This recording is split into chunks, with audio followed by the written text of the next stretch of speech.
Eder. Mech. Pallister. All'inizio ho detto e scritto che pensavo a una discussione, ma le immagini del volto dimostrano che è stata anche picchiata. Il suo telefono è fermo alle 9:17, lei lo portava a destra. Anche quello potrebbe essere il segno delle percosse ricevute.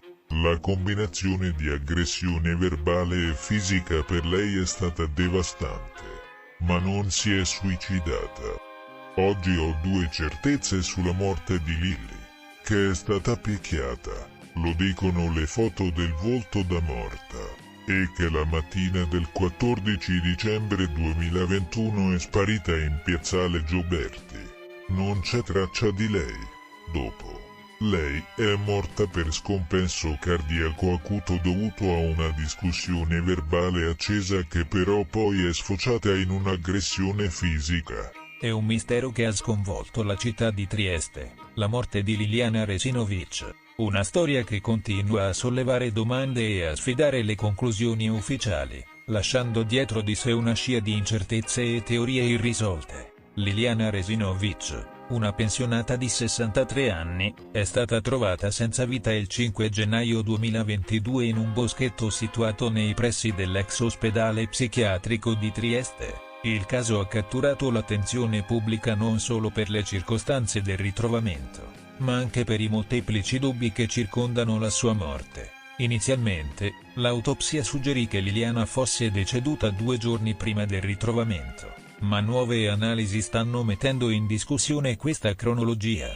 Liliana scomparve il 14 dicembre 2021. L'ultimo avvistamento noto risale a quella mattina, quando Iva, una fruttivendola di via San Cilino, riferì di averla vista passare davanti al suo negozio. Iva descrisse Liliana come visibilmente preoccupata, un dettaglio che aggiunge ulteriore mistero al caso. Questo è l'ultimo momento documentato della vita di Liliana, prima che la sua scomparsa si trasformasse in un caso di morte sospetta. Sin dall'inizio, la teoria del suicidio è stata messa in discussione da molti, inclusi i familiari della vittima. Il fratello di Liliana, in particolare, ha espresso forti dubbi sulla versione ufficiale, arrivando a dichiarare che avrebbe reso pubbliche le foto della sorella da deceduta se necessario per ottenere giustizia. Questa determinazione sottolinea la frustrazione e il dolore di una famiglia che cerca risposte.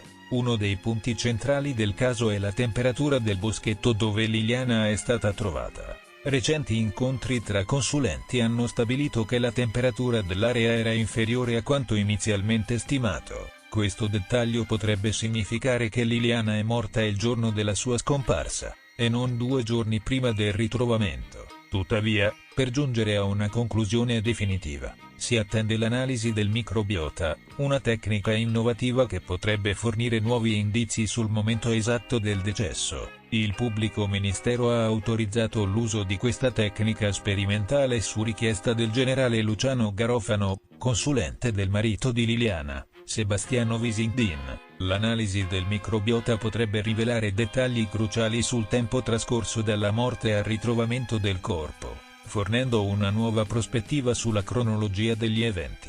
Il caso di Liliana Resinovic è un enigma che continua a sfidare le spiegazioni convenzionali. Ogni nuovo dettaglio solleva ulteriori domande, mantenendo vivo l'interesse del pubblico e degli investigatori. La comunità di Trieste, insieme alla famiglia di Liliana, attende con ansia nuove scoperte che possano finalmente gettare luce su questo tragico evento. Mentre continuiamo a seguire gli sviluppi di questa storia, vi invitiamo a riflettere su quanto sia complesso e spesso sfuggente il processo di ricerca della verità. Restate sintonizzati per ulteriori aggiornamenti su questo e altri casi intriganti di criminologia. Ehi, non dimenticare di iscriverti a questo canale.